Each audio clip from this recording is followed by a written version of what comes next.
શાસનપતિ સ્વામી મહાવીર સ્વામીના શ્રી ચરણમાં મારા તમારા ભાવપૂર્વક આપણે સૌના ઉપકારી અનંત અનંત ઉપકારી ગુરુ ભગવન એવા મુનિ મુનિના શ્રી ચરણમાં મારા તમારા ભાવપૂર્વક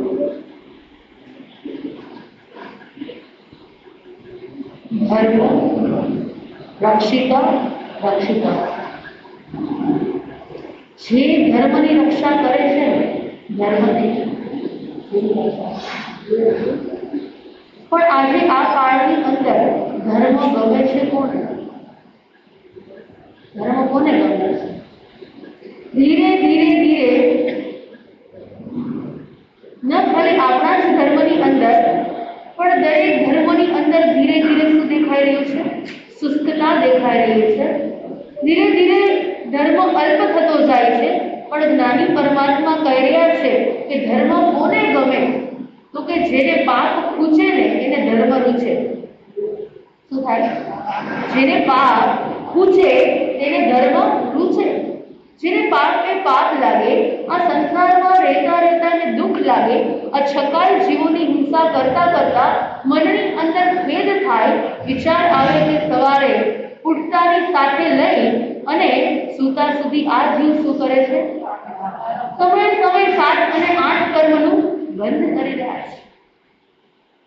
એ જ ધર્મ પેલી આત્માને કેવો છે? અતિ પ્રિય છે. ધર્મ ઉપર અથાગ શ્રદ્ધા છે. જેમ સુલસા શ્રાવિકાને માસતી જે વાત કરી હતી ને, કોના પર શ્રદ્ધા હતી? પ્રભુ મહાવીર ઉપર શ્રદ્ધા હતી કે જો ભગવાન મહાવીર એ નગરની અંદર આવે ને તો મારા કરોડો રોમરાય પુલકિત થઈ જાય. આ બાજુ આશાને પણ એટલી જ શ્રદ્ધા છે કે મારો ધર્મ છે એ જ સાચો છે. આજે હું ધર્મ પર જે મારી શ્રદ્ધા છે ને, મને એ જ સુખી કરતા છે. માતાને આવેશ આવે છે, ક્રોધ આવે છે અને આ બાજુ આશાને ઘરમાંથી કાઢી મૂકે છે. આશા વિચાર કરે છે કે હું કોના ઘરે જાઉં, કે હું કોઈ સ્વજનના ઘરે જાઉં, હું કોઈ મારી સખીના ઘરે જાઉં. પણ થોડી વારનો વિચાર આવે છે કે જો હું એના ઘરે જઈશ તો મને કેટલા દિવસ સાચવશે? 1 દિવસ, 2 દિવસ, 1 મહિનો. ફરી પાછું મારે ક્યાં આવવું પડશે? મારા ઘરે આવવું પડશે. પણ કદાચ જો મને મારી માં ઘરે પાછી ન આવવા દે તો હું ક્યાં જાઉં?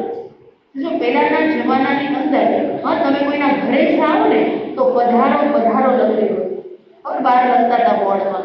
પછી થોડા વર્ષો થયા ને પછી સુસ્વાગતમ. પછી પાછા થોડા વર્ષો ગયા ને એટલે વેલકમ. અને આજે તો તમારા ઘરે કદાચ ઘરની બહાર બોર્ડ લખેલું હોય નો પરમિશન વિધાઉટ એડમિશન. પૂછ્યા વગર કોઈ આવવું નહીં. એ પહેલાના જમાનાની અંદર જે પ્રેમ હતા, જે લાગણી હતા, આજકાલ શું થતા ગયા છે? વર્ષો પહેલા વિચાર કરો કમલભાઈ, આપણા જમાનાની અંદર એ તમારા જમાનાની અંદર જેવું વેકેશન પડે ને એટલે તેની રાહ જોતા મામાના ઘરે જાઓ. હજુ તો એક્ઝામ પૂરી થાય ન થાય અને ત્યાં મનની અંદર એટલો આનંદ હોય, એટલો ઉત્સાહ હોય અને 4-5 દિવસ અગાઉ છે ને બેગ પણ પેક થઈ ગઈ હોય. સવારે એક્ઝામ લઈને આવ્યા અને સાંજે તો પાછું બસ ટ્રેન જે મળે તે. આજે તો એક સુંદર મજાનું વાક્ય ન્યૂઝપેપરની અંદર લખ્યું હતું કે ભાઈ તો બહુ સુખી છે. જો આ બાજુ મેલ શું કે છે? ભાઈ તો બહુ સુખી છે, ગાડી છે, બંગલા છે, ઘરની અંદર એસી છે, બધું જ છે. પણ ખાલી ભાઈનો પત્ર નથી કે બેન તું ઘરે આવજે. આજકાલની પરિસ્થિતિ શું થઈ રહી છે? મામાના ઘરે જવું, હા, આજકાલના બાળકો તમને કહે છે ખરા? ક્યાં જવું છે? ફ્રેન્ડ સાથે બહાર ફરવા જશું, ફેમિલીની સાથે બહાર જશું, એ મોલમાં જશું, પણ મામાના ઘરે વિચારો કે ધીરે ધીરે ધીરે જે મારાપણાનો ભાવ હતો, જે પ્રેમ હતા, જે લાગણી હતા, હા, તમે તમારા મામાના દીકરાને ઓળખો, જયેશભાઈ, હા, એ માસીના દીકરાને ઓળખો, હા, આજે તમારા ઘરે તમારા દીકરા અને એના દીકરા, કોણ મામાના દીકરા છે, કોણ માસીની દીકરીઓ છે, કોણ શું છે ને એ રિલેશન કોણ મારા સ્વજન થાય, કોણ મારા પરિવારજન થાય, કોણ કુટુંબીજન થાય, ધીરે ધીરે ધીરે એ સંબંધોની અંદર પણ વ્યવહાર શું થતો જાય છે? ઓછો થતો. મામા અને માસી કોણ છે પણ ખબર નથી. હવે નહીં રે, એક જ હોય પછી રે. સાચી વાત. હવે દરેક ઘરની અંદર એક બાળક છે, બહુ તો બે બાળક છે, એટલે હવે મામા કોણ અને માસી કોણ ને પણ વિચાર કરો. કેવી પરિસ્થિતિ છે. આ બાજુ આશાને પણ મનમાં વિચાર આવે છે કે મારે કોઈના ઘરે નથી જવું, ધર્મ છે ને એ મારી રક્ષા કરશે. આ બાજુ સાંજ થતા એ ચાલવા માંડી અને ચાલતા ચાલતા એક જંગલ આવ્યું અને વિચાર આવ્યો કે રાત્રિ મારે ક્યાં પસાર કરવી? અહીંયા જ પસાર કરી રહી છે. અને આશા એ નાનકડું ઝાડ હતું એના ઉપર ચડી જાય છે અને વિચાર કરે છે બસ આ રાત અહીંયા પસાર કરી અને સવારે પાછી હું ચાલવા લાગી. અને સાંજના સમયે એવું થયું, એ જ નગરના રાજા એ નગરચર્યા કરવા માટે બહાર નીકળ્યા અને બહાર નીકળતા આ જંગલની વાટે ગયા અને આશા જ્યાં જે ઝાડ ઉપર બેઠી હતી ત્યાં જ એ રાજા નીચે આવીને ઉભા રહ્યા. એને પણ ત્યાં વિસામો કર્યો અને આશાના મનની અંદર વિચાર આવે છે કે આ જંગલની અંદર હું એકલી અને અતુલી અને કાલ સવારે આ સ્ત્રીને કોઈ શું કહે એનો કોઈ ભરોસો નહીં. એના આંખની અંદર આંસુ આવી જાય છે અને આંસુ જે ઝાડ ઉપરથી આશાના આંખમાંથી આંસુ એ રાજાના ગાલ ઉપર પડે છે. રાજા વિચાર કરે છે કે આ ગરમ ગરમ પાણી ક્યાંથી આવે છે અને જેવું ઉપર જોયું અને કોઈ એક દીકરી દેખાઈ અને રાજા ત્યાં ઊભા થાય છે અને કહે છે કે દીકરી તું ક્યાંથી આવી છે, તું કોની દીકરી છે? અને આ બાજુ એ આશા કહી રહી છે કે મારી પાસે આનો કોઈ જવાબ નથી. અને રાજા કહે છે કે બેટા તું નીચે ઉતર, હું આ નગરનો રાજા છું. રાજાનું કામ શું છે? પ્રજાના સુખે સુખી અને પ્રજાના દુખે દુખી. આશાને કહે છે બેટા તું નીચે ઉતર, હું તારા પિતા સમાન ગણે તો પિતા સમાન, તારા ભાઈ સમાન ગણે તો ભાઈ સમાન, હું તું વડીલ ગણે તો વડીલ, હું તારા માટે બધું કરવા માટે તૈયાર છું. આ બાજુ આશા નીચે ઉતરે છે, નીચે આવી અને રાજાને પગે લાગે છે અને પગે લાગીને કહે છે કે આ દુનિયામાં હવે મારું કોઈ છે. રાજા કહે છે કે તું ચિંતા ન કર, હું તારા માટે છું. અને આ બાજુ રાજા એના મહેલની અંદર લઈ જાય છે. થોડો સમય પસાર થાય છે, એની સેવાની અંદર કેટલી દાસીઓને રાખે છે. જોજો, ધર્મ જે કરતા હોય ને, અત્યારે એવું લાગે કે એમ કહેવાય કે ધર્મીના ઘરે ધાડ પડે છે. આટલો બધો ધર્મ આરાધના કરે, આટલી બધી તપશ્ચર્યાઓ કરે, પણ એના જ ઘરે દુઃખ આવે છે. પણ આ આશાના પુણ્ય પણ જે ધર્મ આરાધના કરતા ધર્મ પ્રત્યેની શ્રદ્ધા, આશાના પુણ્ય પણ એટલા જ જબરદસ્ત હતા. થોડા વર્ષો ત્યાં પસાર કરે છે અને આ બાજુ રાજા એ આશાને કહે છે કે દીકરી તું મોટી થઈ છે એટલે બધી જ જવાબદારી કોની? મારી છે. દીકરી તું મોટી થઈ છે, દરેક જવાબદારી મારી છે. આજે હું તને પૂછું છું કે તારે કોઈ રાજકુંવરની સાથે લગ્ન કરવા છે કે કોઈ ક્ષત્રિયની સાથે લગ્ન કરવા છે? તારે કોઈ રાજકુંવરની સાથે લગ્ન કરવા છે કે કોઈ ક્ષત્રિય દીકરાની સાથે લગ્ન કરવા છે? હવે આ બાજુ આશા જોજો સંસ્કારી દીકરી છે. એ પહેલાના જમાનાની અંદર એ ભારોભાર સંસ્કાર હતા. એ કોઈ પણ દીકરી કોઈ બોલી ન શકે. એ રાજાને કહે છે કે આપ એ કીધું હતું કે આપ તો મને પિતા ગણો તો પિતા, આપ મને મોટા ભાઈ ગણો તો ભાઈ, વડીલ ગણો તો વડીલ. તમે જે કરો ને એ મારા માટે યોગ્ય છે. તમે જે રાજકુંવરની સાથે મને લગ્ન કરાવો તો પણ વાંધો નથી, કોઈ ક્ષત્રિય દીકરા સાથે લગ્ન કરાવો ને તો પણ મને વાંધો નથી, પણ મને તમારા ઉપર શું છે? વિશ્વાસ છે, મને તમારા ઉપર શ્રદ્ધા છે. જોજો એ પહેલાના જમાનાની અંદર સંસ્કાર કેવા હતા. અને આજકાલ તમારે એને પૂછવું પડે કે તમને પૂછે એકની એક દીકરી, પિતાએ સુંદર મજાનો સુસંસ્કારી એક સારો એવો દીકરો જોઈ અને એની સાથે લગ્ન કર્યા. અને એકની એક દીકરી એટલે પિતા વિચાર કરે છે કે મારું જે ગણો તે સર્વસ્વ કોણ છે? આ એક જ છે. અને ધામધૂમથી લગ્ન કરાવ્યા. અને લગ્ન કરાવ્યા પછી છેલ્લે વિદાય આપે ને, કે પહેલાના જમાનામાં તો ચોદર આંસુ રડતા હતા અને આજે તો કોઈ આંખમાં આંસુ જ ન હોય, પણ હસતા હસતા બંને બાજુ હસતા હસતા દીકરી પણ હસતા હસતા વિદાય લે અને માતા પણ એને હસતા હસતા વિદાય આપે.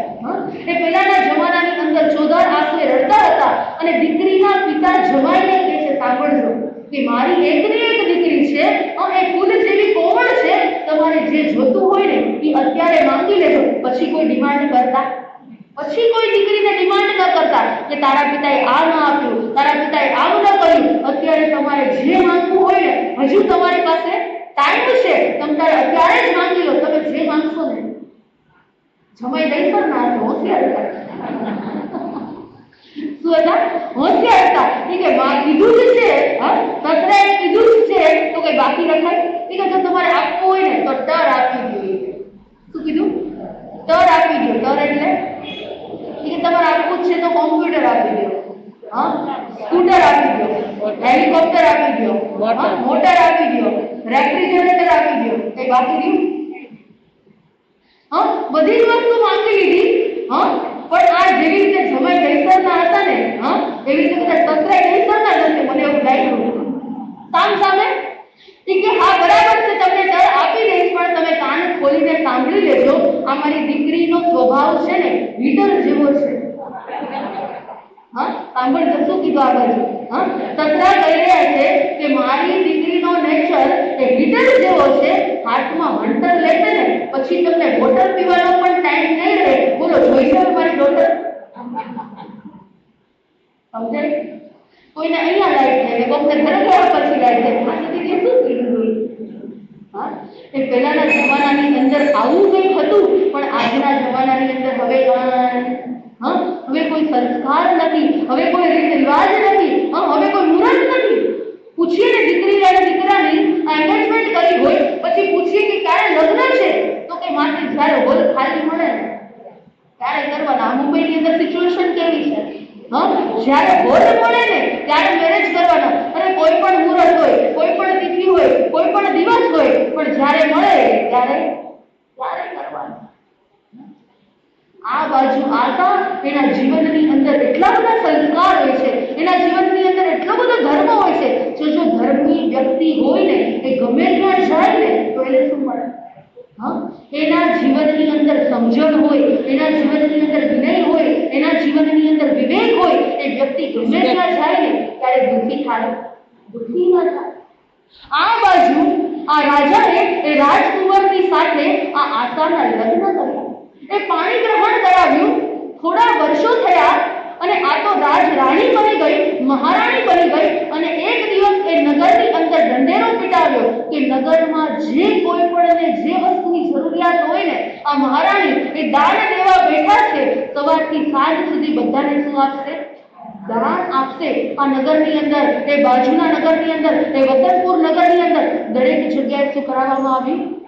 એક મેસેજ આપવામાં આવ્યો, એક ઢંઢેરો પીટાવવામાં આવ્યો. અને આ બાજુ આ આશાની માતાને પણ ખબર પડી કે મહારાણી શું કરવાના છે? દાન આપવાના છે. પણ જોજો એની માને ખબર નથી કે આ કોણ છે? આ મારી જ દીકરી છે. એ માને ખબર નથી.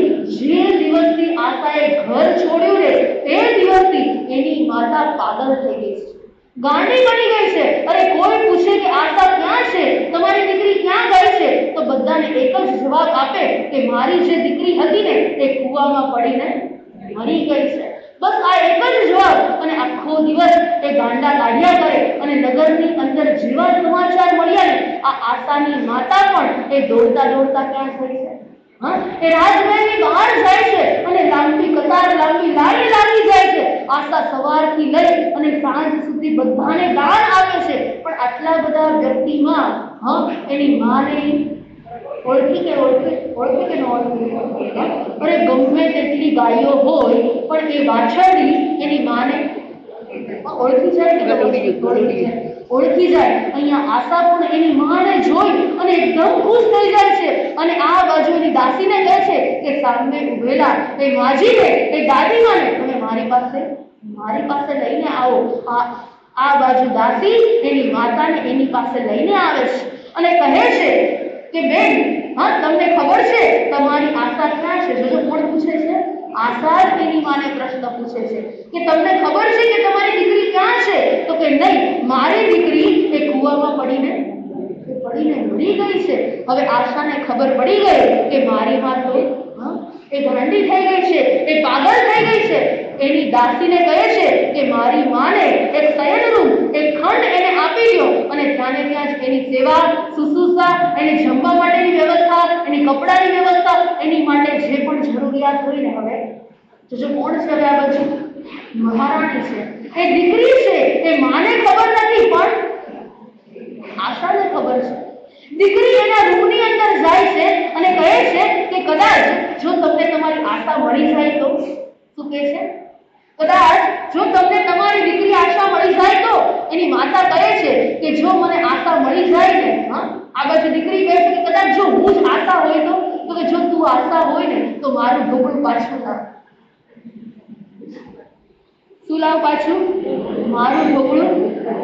જો અમુક વાર છે ને પ્રાણ અને પ્રકૃતિ એ શું હોય? સાથે જ જાય. એ નેચર, એ સ્વભાવ આપણને એમ લાગે કે આ વ્યક્તિ ક્યારે બદલાશે, આ વ્યક્તિ ક્યારે ચેન્જીસ આવશે એના લાઈફની અંદર, આ વ્યક્તિ ક્યારે સુધરશે. પણ અમુક વ્યક્તિ એ પ્રાણ અને પ્રકૃતિ એ સાથે જ જવાવાળા હોય છે. એની માતાને કહે છે, પણ માતાને તો શું જોઈએ છે? આશા નહીં, પણ શું જોઈએ છે? ઢોકળું જોઈએ છે. હવે આશાને થઈ ગયું કે હવે મારી માની ઉંમર થઈ ગઈ છે, હવે એનામાં કોઈ પણ જાતનો ફેરફાર નહીં થાય. હવે આખી જિંદગી ગમે તેની તો કોણ છે? મારી માં છે. એ મારા માટે જવાબદારી છે. આખી જિંદગી હું એની સેવા કરીશ, હું એને સાચવીશ. અને થોડો સમય પસાર થયો. હવે આ બાજુ રાજકુમાર કહે છે, શું કહે છે? રાજકુમાર આ આશાને કહે છે કે મારે તારા પિયર આવવું છે. શું કહે છે? થોડો સમય પસાર થાય છે અને રાજકુમાર કહી રહ્યા છે કે ચાલ આપણે આપણા પિયર જઈએ, તારા ઘરે જઈએ. અને આશા કહે છે મનમાં ને મનમાં, અરે મારા ઘરે તો કોઈ નથી. હવે હું શું કરું?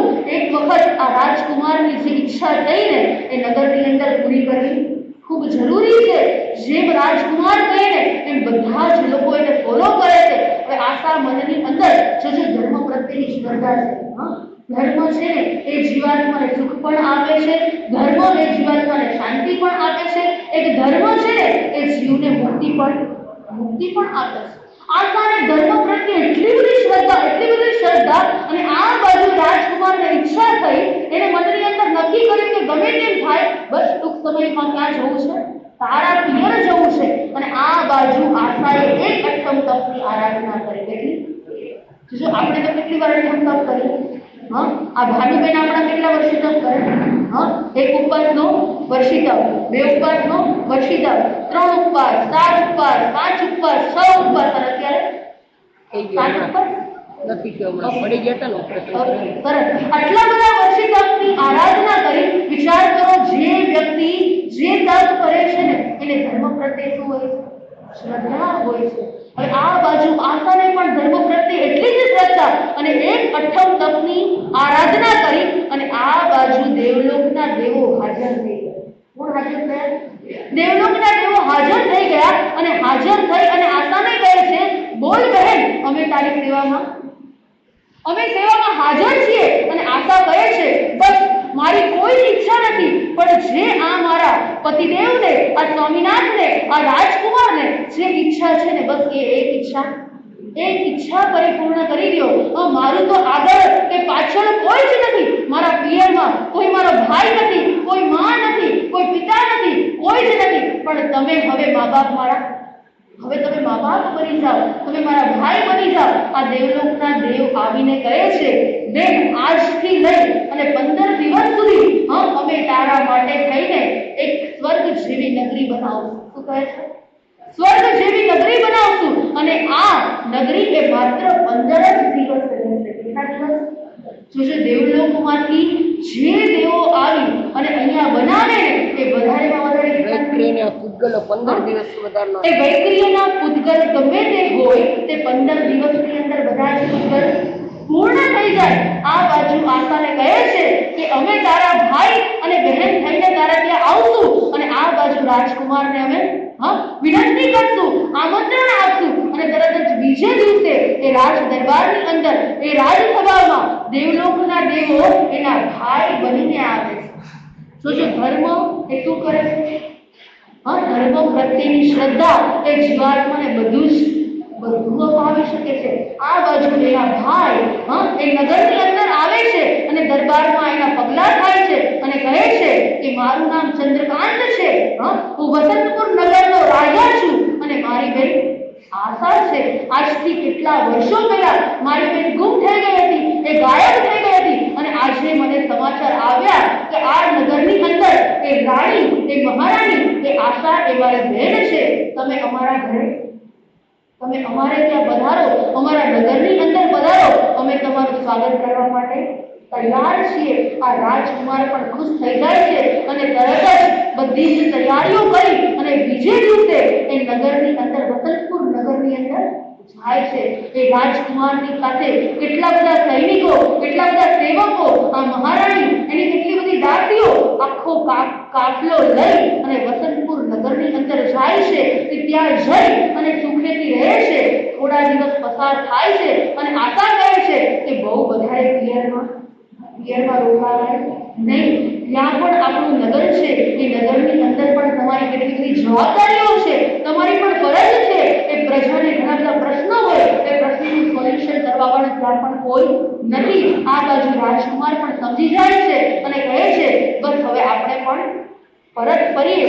હવે પરત ફરશે અને પરત ફર્યા પછી ત્યાં કેવી બીના બનશે અને એક વસ્તુ એ રાજકુમાર ભૂલી જશે અને ભૂલી ગયા પછી એને ફરી વખત આ નગરી મળશે કે કેમ?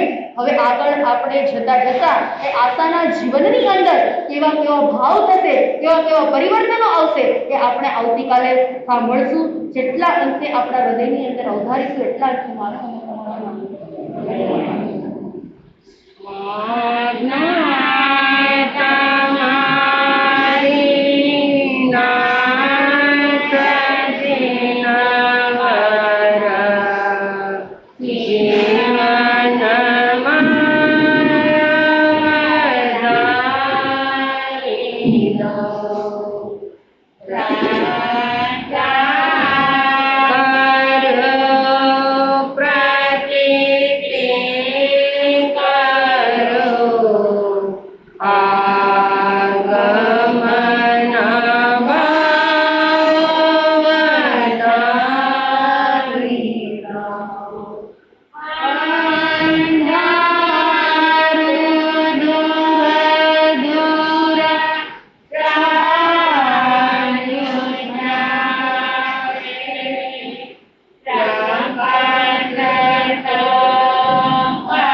વિતરાગ વાણીની વીણાને વગાડતા, મોહની ઘેરી નિદ્રામાંથી જગાડતા, ભવની ભીતિને પગાડતા, એવા ચરણ અને પરમ તીર્થંકર ભગવાન મહાવીર સ્વામીના ચરણ કમળમાં ભાવપૂર્વક કોટી છે. આ વિતરાગ પરમાત્માએ આ સારા એ જગતના જીવોના હિત અને કલ્યાણને અર્થે આ જગત જીવોના ઉદ્ધાર અને સંધારને અર્થે આ દ્વાર દશાંગી સૂત્રની રચના કરી. અરે જ્ઞાની પરમાત્માએ સારા એ જગતના જીવોને આવું સુંદર મજાનું જ્ઞાન આપ્યું અને એ જ્ઞાન વડે એક એક જીવાત્માઓ એ પોતાના આત્માનું કલ્યાણ કરી ગયા. અરે દરેક જીવાત્માને આ નાનો એવો જ્ઞાનનો ગુણ બધામાં ખુલ્લો હોય છે. ભગવાને નંદી સૂત્રની અંદર બતાવ્યું, અક્ષર અનંત ભાગો નીચું ગળ્યો, અક્ષરનો અનંતમો ભાગ એ નિગોદના જીવને પણ જ્ઞાનનો ખુલ્લો હોય. આપણે માનીએ કે આ જીવને શું જ્ઞાન હોય? કોઈ અજીવ હોય, જડ હોય એને જ્ઞાન હોય ના હોય, પણ દરેક જીવની અંદર જ્ઞાન હોય. અને જો આપણે એમ માનીએ કે આમાં જ્ઞાન નથી તો એ જીવ મટી અને જડ બની જાય. અને એટલે જ પરમાત્મા કહી રહ્યા છે, જૈન ધર્મ પામ્યો જીવા, જૈન ધર્મ પામ્યો જીવા, હવે નથી અંધારા પીવા, રોમ રોમ પ્રગટે દીવા, મોતી પામે મરજીવા. જૈન ધર્મ પામ્યો જીવા. હે જીવાત્મા, કેટલાય પુણ્યના ઉદયથી આપણને બધાને આ જૈન ધર્મ પ્રાપ્ત થઈ ગયો છે. હવે નથી અંધારા પીવા, કારણ કે મારા અને તમારા આત્માએ અનંતો કાળ આ અંધકારની અંદર કાઢ્યો, અનંતો કાળ આ નિગોદની અંદર કાઢ્યો. અરે કેટલોય કાળ મારા અને તમારા આત્માએ નરક ગતિની અંદર અંધકારની અંદર કાઢ્યો. અને આ ભગવાન કહી રહ્યા છે, હવે નથી અંધારા પીવા, હવે તો બસ આ પરમાત્માની કૃપા થઈ અને આપણને જ્ઞાનનો પ્રકાશ મળ્યો છે ને, તો રોમ રોમ પ્રગટાવો દીવા. આ જીવાત્માને રોમે રોમની અંદર આ દીપકને આપણે પ્રગટાવવાના છે. પણ કયા દીપક? તમે રોજ માતાજીને દીવો કરો એ? અરે આપણે આપણા જીવનની અંદર આ જ્ઞાન દર્શન ચારિત્ર રૂપી આ દીપક આપણે પ્રગટાવવાનું કામ કરવાનું છે. અને તો મોતી પામે મરજીવા. જે જીવાત્મા જ્ઞાનને પ્રાપ્ત કરે છે એ જીવાત્મા મોતીને મેળવી શકે. દરેક જીવાત્મા સમુદ્ર મંથન નથી કરી શકતા, પણ જે સાહસિક હોય, આ હિંમતવાન હોય, એ જીવાત્મા એ મોતીને પ્રાપ્ત કરી શકે. કારણ કે મોતી જોતા હોય ને તો સાગરની ઉપર સબસબિયા કરવાથી મોતી શું મળે? તો અરે સબસબિયા કરવાથી જીવાત્માને શૃંખલા એ મળે છે. અને જ્યારે જીવાત્મા આ સાગરના તળિયા સુધી જાય ત્યારે જ એને મોતી પ્રાપ્ત થાય. એમ જ્ઞાની પરમાત્મા આપણને કહી રહ્યા છે, આ મોક્ષના મોતી મેળવવા માટે આપણે આપણા જીવનની અંદર પણ આ જ્ઞાનની પ્રાપ્તિ કરવી જરૂરી. કારણ કે ગઈકાલે શેનો દિવસ હતો? જ્ઞાનનો. પણ આપણે તો આ પંચમ આરાની અંદર આ જ્ઞાનને પ્રાપ્ત કરવું બહુ અઘરું રહેલું છે. ભગવાનનો કાલે જન્મ કલ્યાણકનો દિવસ, એટલે આપણે કાલે શું કર્યું? એમના 27 ભવનું આપણે વાંચન કર્યું. પણ આપણને જ્ઞાન આ પરમાત્માએ નંદી સૂત્રની અંદર 5 જ્ઞાનની વાતો કરી. અને જો આજે વાત કરવા બેસીએ તો આપણો સમય પૂરો થઈ જાય. પણ શોર્ટની અંદર આ ભગવાને મતિ જ્ઞાન એના 28 ભેદ, આ શુદ્ધ જ્ઞાન એના 14 ભેદ, અવધિ જ્ઞાન એના 6 પ્રકાર, મનપર્ય જ્ઞાન એના બે પ્રકાર અને કેવળ જ્ઞાનનો એક ભેદ. આમ પરમાત્માએ આ જ્ઞાનની વાતો કરી. જ્ઞાન દ્વારા જીવાત્મા એ જાણી શકે છે. જ્ઞાન એ સ્વ પર પ્રકાશક રહેલો છે.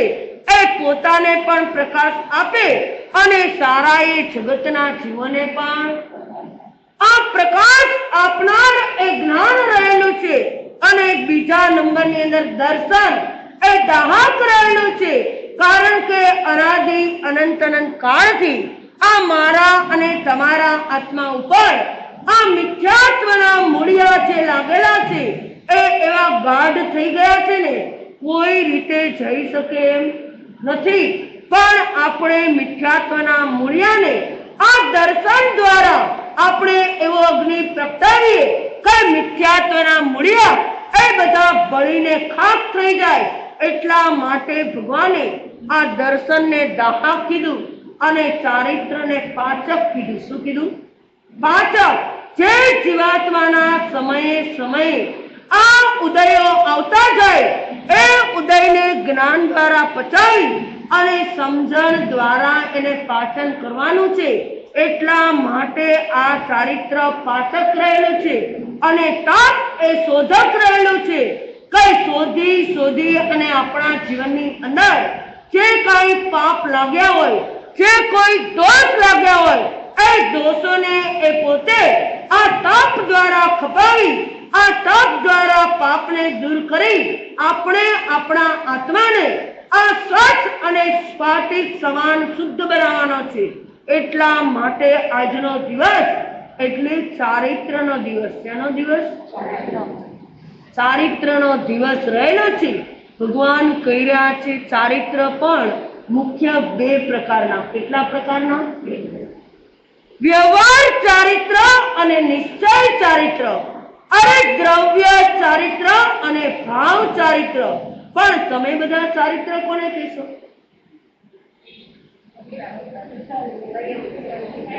સંયમ લઈને ચારિત્ર. અરે સર્વ વીરતી ધર્મ અને દેશ વીરતી ધર્મ. પણ ભગવાન કહી રહ્યા છે આ મારો સાધક આત્મા એ હંમેશાને માટે આ બંને પ્રકારના ચારિત્રને અંગીકાર કરે. પણ દ્રવ્ય ચારિત્ર કોને કહેવાય? કે આ સારાએ સંસારનો ત્યાગ કરી આ પરમાત્માના માર્ગે ચાલી અને જે જીવાત્મા 5 મહાવ્રત, 5 સમિતિ અને 3 ગુપ્તિ એનું પાલન કરે એને કહેવામાં આવે દ્રવ્ય ચારિત્ર. શું કરે? કારણ કે તમે લોકો રોજ ખામણાની અંદર બોલો કે સાધુ કોને કહેવાય? જે છકાઈના પિયર હોય, અરે 10 પ્રકારના યતિ ધર્મનું પાલન કરતા હોય, 12 પ્રકારના તપસ્યાના કરનાર હોય, આ 17 ભેદે સંયમના પાલનાર હોય, 20-22 પરિસરના જીતનાર હોય, આ 27 ગુણના ધારક એવા સાધુ ભગવંતો એ 33 અસાધનાના ચાલનાર, 42-47 છન્નું દોષ રહિત આહાર પાણીના લેવાનાર હોય અને 18,000 શિલાંગર રથના ધારનાર હોય એને કહેવામાં આવે સાધુ ભગવંતો.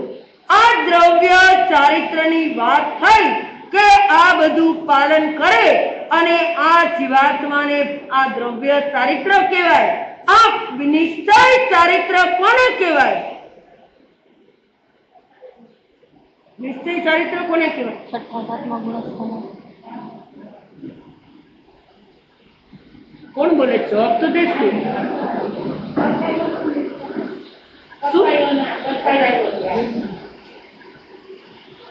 નિશ્ચય ચારિત્ર કોને કહેવાય? તો કે નિશ્ચય ચારિત્રવાન આત્મા 15 પ્રકારની પ્રકૃતિનો ક્ષય કરે ત્યારે જીવાત્મા સાધુપણાની અંદર આવી શકે. અનંતાનુબંધી ક્રોધ માન માયા લોભ, આ પ્રત્યાખ્યાની ક્રોધ માન માયા લોભ, આ પ્રત્યાખ્યાની ક્રોધ માન માયા લોભ, આ 12 અને આ મિશ્ર મૌન્ય, સંકેત મૌન્ય અને મિથ્યાત્વ મૌન્ય જ્યારે આ 15 પ્રકૃતિનો ક્ષય કરે ને ત્યારે જીવાત્મા ગુણસ્થાન એટલે છઠ્ઠા ગુણસ્થાનની અંદર પ્રવેશ કરી શકે. ક્યાં આવી શકે?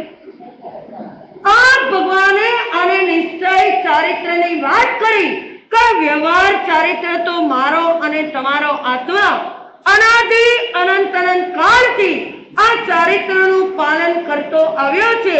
પણ જ્યારે વ્યવહારને બદલે નિશ્ચય ચારિત્રનું પાલન કરે ને ત્યારે જીવાત્મા વેલા મોક્ષ ગતિના સુખને પામી શકે છે. એવા ભગવાને કીધું કે એક સાધુ પણ આવું પાલન કરી અને સિદ્ધ ગતિના સુખને પ્રાપ્ત કરી. અરે જોઈએ કે આટલું પાલન કરનારા જીવ હોય અને છતાંય મોક્ષ ગતિની અંદર ન જાય. અભવી જીવો એ કેવું ચારિત્રનું પાલન કરે વિચારો. જેના ચારિત્ર પાલનની અંદર કેવડી ભગવાન પણ ભૂલ ન કાઢી શકે. કોણ ન કાઢી શકે? કેટલું જ્ઞાન હોય એમને?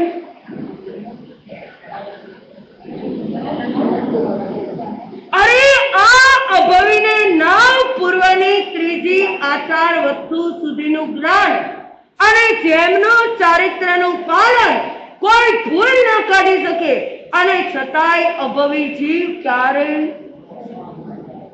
કે મોક્ષમાં નહીં જતા હોય. અશોકભાઈ હે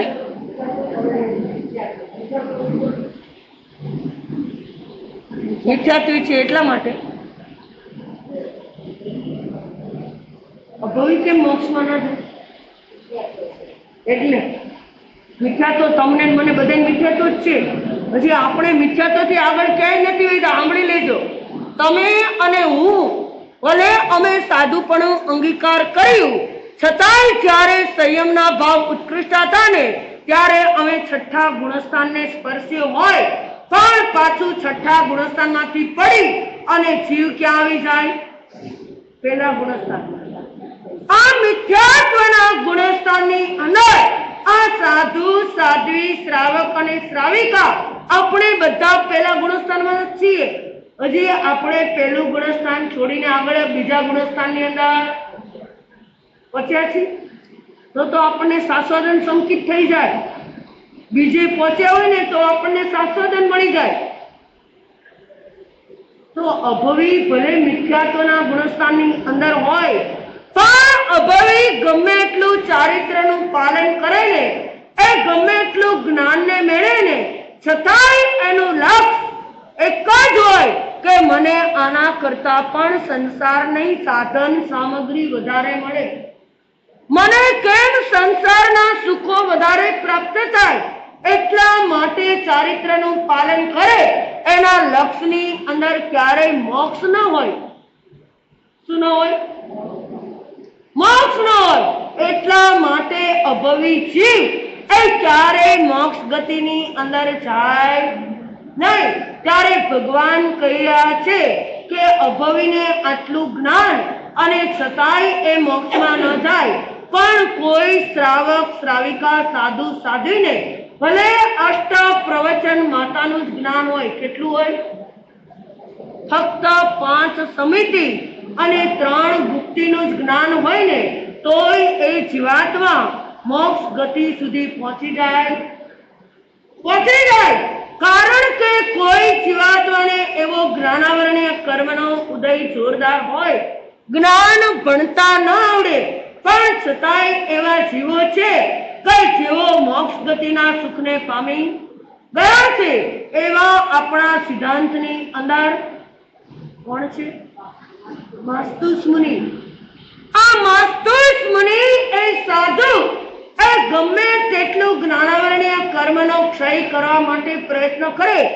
એક વખત ગુરુ ભગવંતની પાસે જઈને કહી રહ્યા છે, ગુરુદેવ, આ સારાએ સંસારની અંદર આટલી બધી શ્રમ કરવા છતાંય, આટલું બધું ભણવા છતાંય મેં કેટલુંય કર્યું અને મને કઈ યાદ રહેતું નથી. હું તમે કહો તો બધાની સેવા કરું પણ મને યાદ રહે એવું કઈ કરો.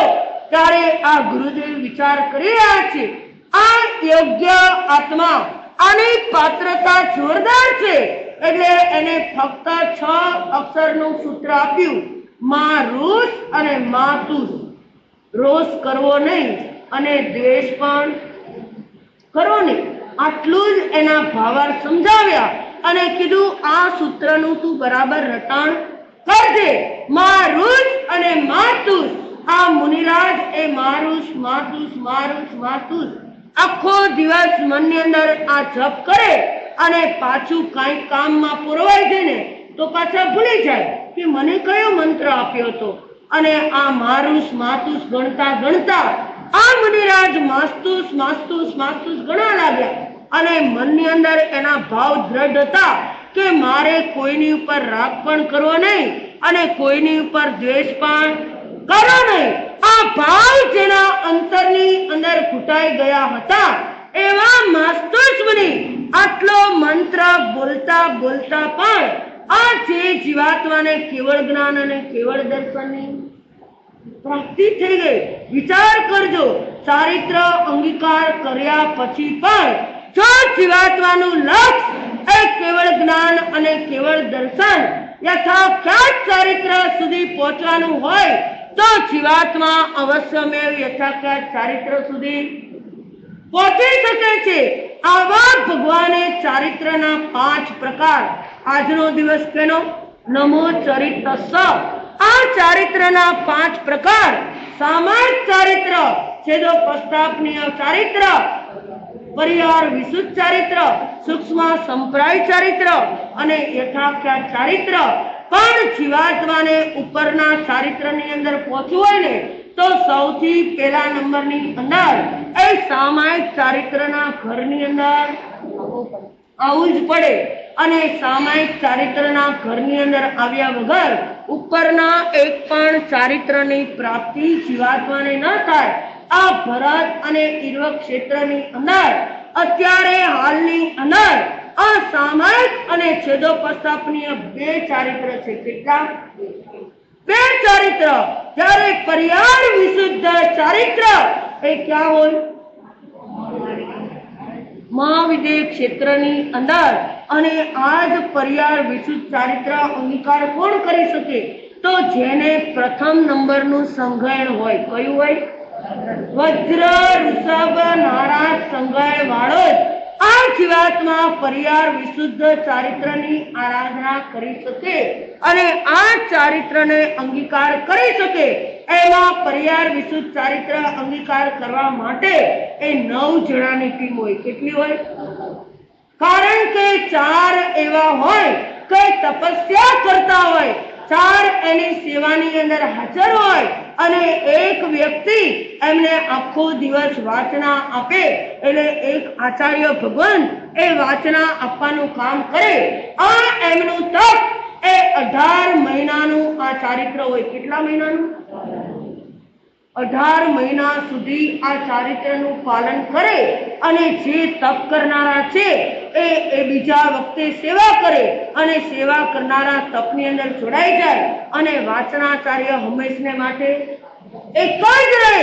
અને આ જીવાત્માને શિયાળાની અંદર અઠ્ઠમ કરે, ઉનાળાની અંદર પણ એ તપસ્યા ઉત્કૃષ્ટ કરે અને પાછી ચાતુર્માસની અંદર પણ આવી ઉત્કૃષ્ટ તપસ્યાનું આરાધન કરનાર આ પરિહાર વિશુદ્ધ ચારિત્ર વાળો આત્મા હોય. અને ભગવાન કહી રહ્યા છે આ સામાયિક અને છેદોપસ્થાપનીય ચારિત્રના ગુણસ્થાન કેટલા? 14 ગુણસ્થાનક એ સામાયિક અને છેદોપસ્થાપનીય ચારિત્રના પરિહાર વિશુદ્ધ ચારિત્રનું ગુણસ્થાન. 6ઠું અને 7મું જ્યારે આ સૂક્ષ્મ સંપ્રાય ચારિત્રનું ગુણસ્થાનક. 10મું અને યથાખ્યાત ચારિત્રના ગુણસ્થાન કેટલા? 11 થી 14, 11, 12, 13 અને 14. આ 4 ગુણસ્થાનક યથાખ્યાત ચારિત્ર વાળાના ભગવાન કહી રહ્યા છે. આવા ચારિત્રના ગુણ કેટલા? 70 ગુણ. કેટલા છે આજે? ચરણ સિત્રી અને કરણ સિત્રી. આ 70 ભેદની અંદર આ ભગવાને સમાવેશ કર્યો કે 3 પ્રકારના ગુપ્તિ હોય, અરે 3 પ્રકારના રત્ન હોય, 4 કસાય ઉપર વિજય હોય, 5 મહાવ્રતના પાલનાર હોય, 9 વિશુદ્ધ બ્રહ્મચર્યના પાલનાર હોય, 10 પ્રકારના યતિ ધર્મનું પાલન કરનારા હોય, અરે 10 પ્રકારની વયાવચ કરનારા, 12 ભેદે તપસ્યાના કરનારા અને 17 ભેદના સંયમનું પાલન કરનારા, આવા 70 ભેદના ધારક, આવા ચારિત્રના ગુણ અને આ ચારિત્રના ગુણની આજે આપણે આરાધના કરવાની કે 70 લોગસનો કાવસવ, 70 વના અને નમો ચરિત્ર સ એની 20 માળા કરી આપણે આપણા જીવનની અંદર પણ ઉત્કૃષ્ટ એવા ચારિત્રનું પાલન કરી અને કોઈ પણ જીવાત્મા ચારિત્ર વગર ક્યારેય મોક્ષ ગતિને પ્રાપ્ત કરતો નથી. મોક્ષ ગતિ પ્રાપ્ત કરવા માટે અવશ્યમેવ ચારિત્રના ઘરની અંદર આવવું જરૂરી હશે. કોઈ અપવાદ માર્ગે મરુદેવી જેવી માતા કે જેઓએ આ વેશ પણ લેવો ન પડ્યો પણ ભાવ ચારિત્રના ઘરની અંદર આવી અને મોક્ષ ગતિના સુખને પ્રાપ્ત કરી ગયા. આપણે બધા શુભ ભાવના ભાવે કે અમે પણ જલ્દી આ ચારિત્રની આરાધના કરી અમારા અનંતા કાળના આ જન્મ જરા મરણના ફેરા મિટાવી અને વેલા અજન્મ બનીએ.